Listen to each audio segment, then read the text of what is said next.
Hello and welcome to my Mithril Dragon Slayer test guide, and Merry Christmas, since I will be putting this out on Christmas Day. One thing I should mention, this is a continuation. I've had other Slayer test guides in the past, and so this is a continuation of that series, and along with the rest of the series, this is how I do it. It is not necessarily the best way to do the task.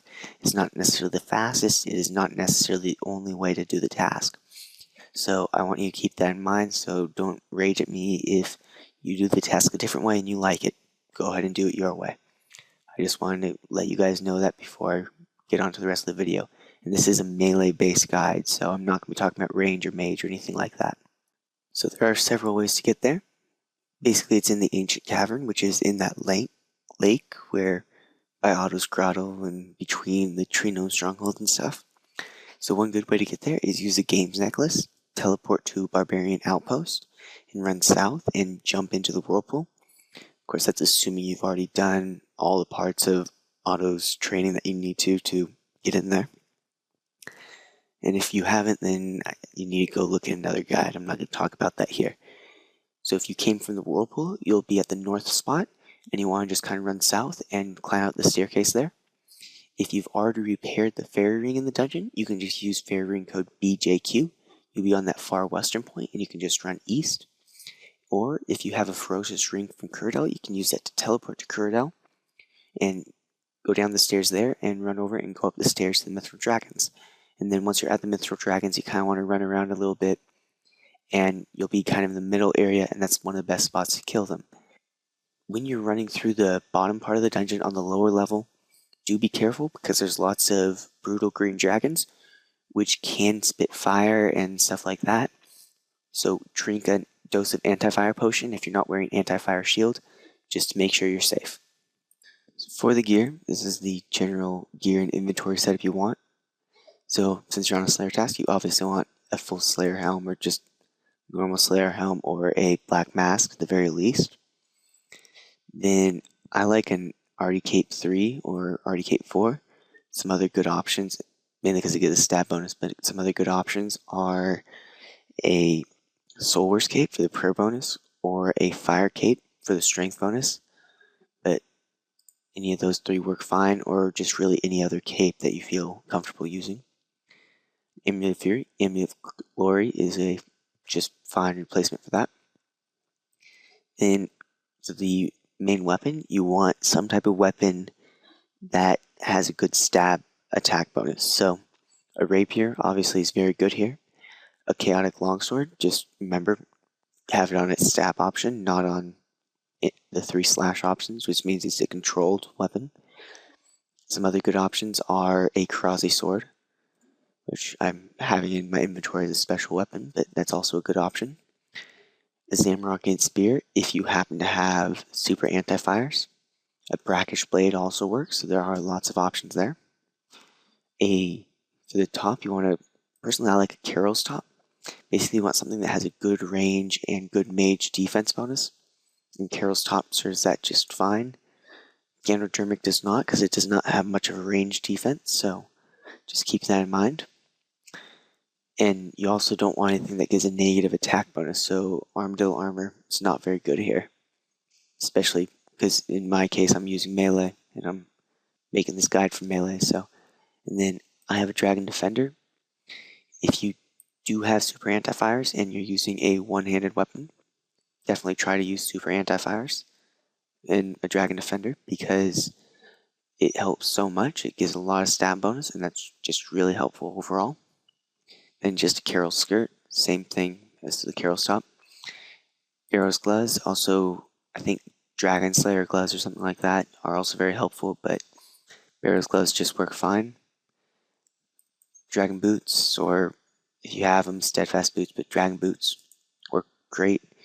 Berserker ring imbued, another good option would be an onyx ring imbued, which obviously I've lost now, or just something like a ring of wealth, any ring that you feel that you want to use, just not a warrior's ring that only gives slash bonus, not attack bonus. So the only ring I would say don't use is the warrior's ring. Other than that, use whatever ring you want that gives melee attack bonus.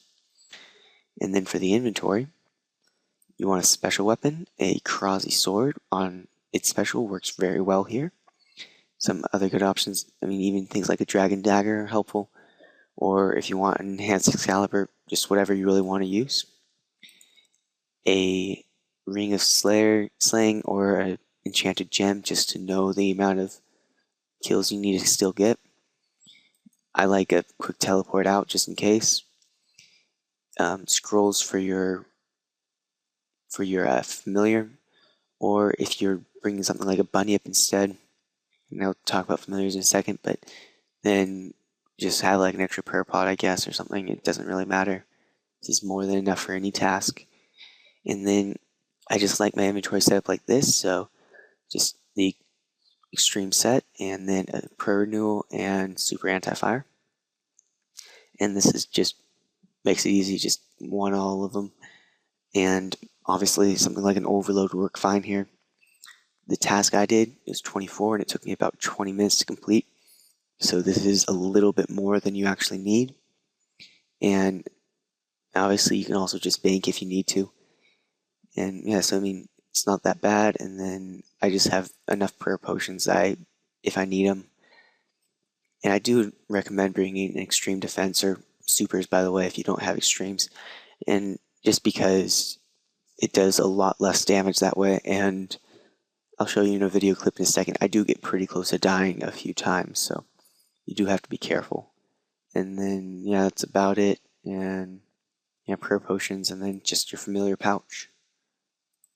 And the last thing I'll talk about for gear is what kind of familiar you should use. So a unicorn is obviously the best familiar because it just heals so much and all that. Some other good options are some type of titan, so like a fire titan or something like that, that heals as well. With that, you might want to replace some of these prayer pots with food instead, because you will be taking more damage. Or if you have soul split, you can soul split back your health. It's kind of risky though, and it's kind of difficult to do, so you might have to be careful there. And then another option, it would be like a bunyip, and then you should replace quite a few of these with food. So a unicorn should heal pretty much your entire health back, especially with defense potions, but in general, you might want to bring a few food instead. So maybe like 4 or 5 rocktails or sharks or something like that would be pretty good for you. But in general, this is a pretty good setup. So when you're there, you just want to be praying protect from melee, especially while you're attacking the dragon. If you're going to be stepping away for extended periods of time, I do recommend switching to protect from range. Obviously, you do have rather high mage defense, so it's not too big of a deal for mage. But if you're going to be stepping away, you might want to turn on protect from range. But when you're in combat with them, I very highly recommend praying protect from melee. Their melee attack is their strongest attack. And obviously, just make sure you always have dragon fire protection, because they do have ranged dragon fire, which means if you're stepping away, you can get hit by that, and it can obviously hit very high amounts. And other than that, just always have your stat boosting prayer, so turmoil or piety or whatever you have, and just make sure you're always potted and stuff like that. And yeah, I mean, that's pretty much all it really is. These aren't that kill other than their physical difficulty. They're not a lot of strategy or anything to that. And obviously keep your health high. If you're soul split flashing, you can do that. As I said, it is a little bit difficult to do, but you can get used to it. I'm not sure if you'll see it here, but I do it down to like 140 life points for a little while, and my unicorn isn't healing me. And that's because I didn't bring defense potions, and I probably should have on this trip. But in general, you shouldn't have too much of a problem in terms of keeping your health up. And here I'm kind of fail soul split flashing.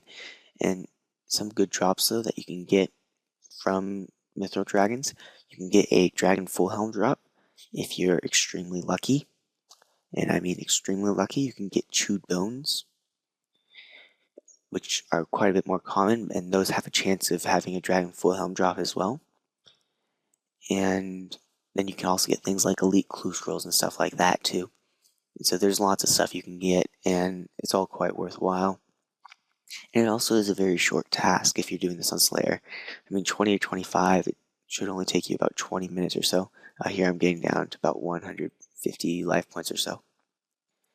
And so, yeah, I mean, definitely you can get quite low on life points. You can get quite low and all that. But yeah, they do drop a lot, and I know as I was saying, it was a short task, and it's 20 minutes compared to an hour plus for a lot of other tasks. So just do keep that in mind that it is a very short task, so it's worthwhile just to get the Slayer points to go ahead and go do this task and not skip it. Well, thanks for watching. I do hope you enjoyed.